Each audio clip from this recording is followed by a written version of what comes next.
Vice President Mondale, Ham Jordan, who was his top political aide, and I were repeatedly the ones urging, along with Sam Lewis, who was the U.S. ambassador to Israel, what I would call a softer line, that we would get a lot more by honey than by vinegar, by reaching out to Begin rather than making him the object of opprobrium. And that was a tension throughout the entire administration.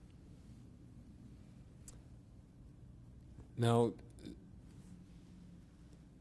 some have accused President Carter of being anti-Israel or even being anti-Semitic. I mean, you had a day-by-day relationship with this man.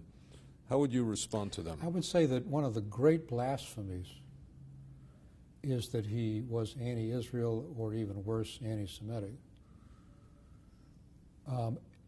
He believed, and I think the record shows, that only since Israel was the country holding territory, only when Israel was pressed to give that up in return for full peace, full normalization with Egypt,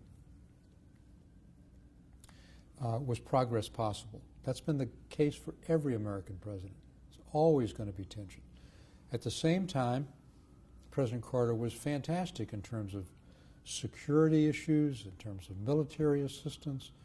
There was never a question about Israel's security. There was a question about their continued occupation of territory he believed should be a Palestinian state. But it defines a view that the only way you can be pro-Israel is if you agree with the position of one political party there to control the West Bank. He was absolutely not pro-Israel. He would have, he grew up in a Baptist background. He was a Sunday school teacher.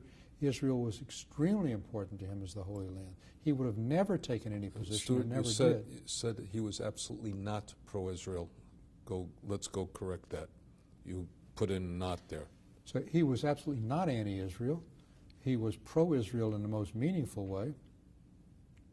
He would have never taken any step that would have compromised Israel's security, and felt, as I did and others, that the best security for Israel was reaching a peace agreement with its ancient enemy, Egypt, its strongest military foe. With respect to anti-Semitism, even more so, that is a blasphemy. He had Jews like myself around him, appointed tremendous numbers of Jews, went to a Passover service at our house right after Camp David, was a champion for Soviet Jewry, saved Anatoly Sharansky, now Natan Sharansky's life by saying something no president had ever done before or since, that he was not in fact a spy for the Soviet Union. Spy for the United States. That he was he was accused by the Soviet Union of being a spy for the United States, and he took a position no American president's ever done by denying that he was a spy for the United States, saying he was absolutely not a spy for the U.S.